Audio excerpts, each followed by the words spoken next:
po, everyone. Good morning, Judge. Are you left-handed or right-handed? Right-handed. Okay. You take your oath by raising your dominant hand because that is the hand that you will be using to serve. And you place your left hand, which is your less dominant hand, on the Bible because that is where you might need help from the Lord. Okay? So you're ready? Yes, women. Women rule. Saan mga kababaihan dyan? At mga galing sa kababaihan, malakpak yun.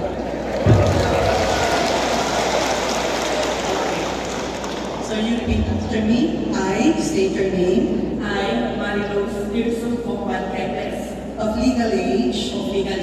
Married. to Roy Engineer Kepes, Filipino. and And the resident of your address. a resident of LP 380 Guadayan, Pumilis, Trinidad, Bengue. Having been elected to the position of, state your position.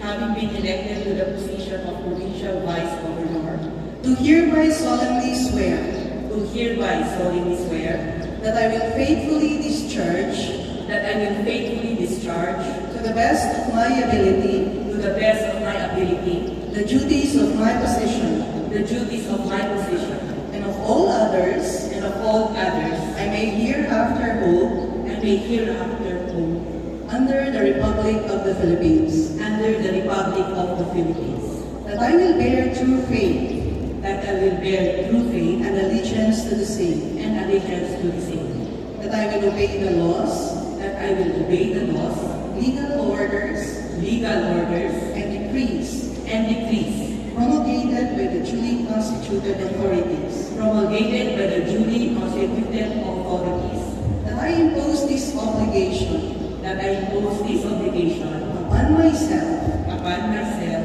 voluntarily voluntarily without mental reservation or purpose of evasion. So help me God. So help me God. Pakailian na Benguet, I present to you your Vice Governor, Mary Rose Compan Kepes.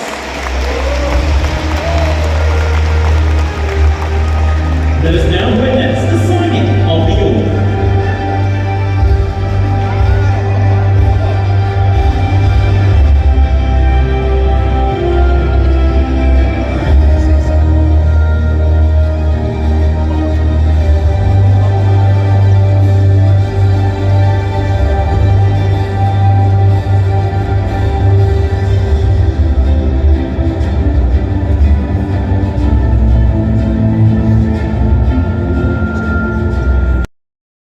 Once again, ladies and gentlemen, Vice Governor Marie Rose T. Juan Cupid. With that, may we ask her once again on stage. Each and everyone.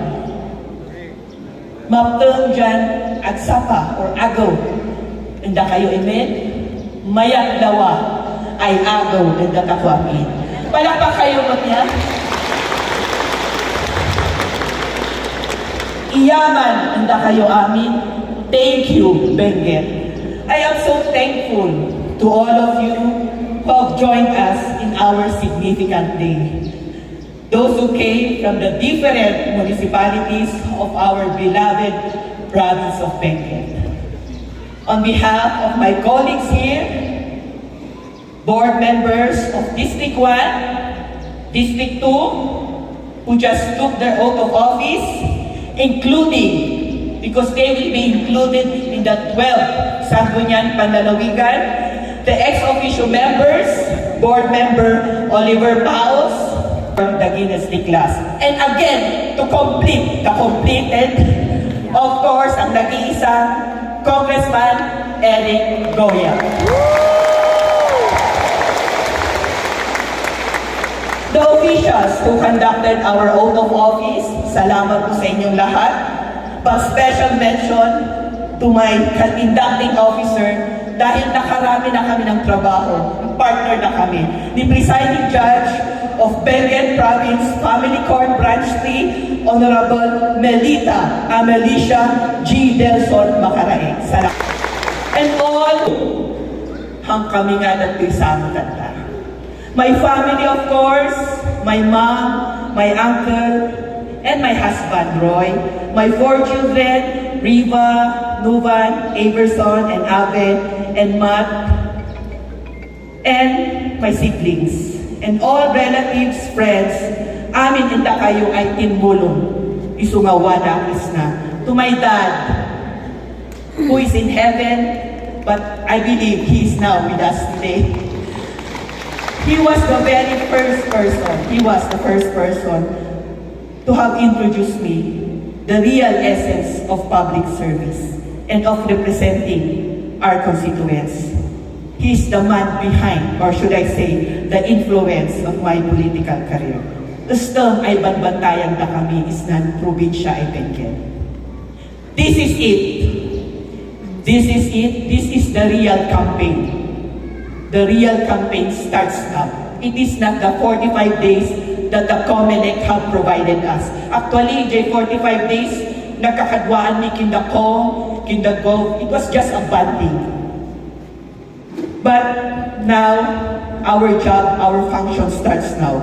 Performing the task as mandated by Republic Act 7160, the Local Government Code, functioning with genuine care and connection, goes beyond professional interaction and aiming to create a more human and engaging environment.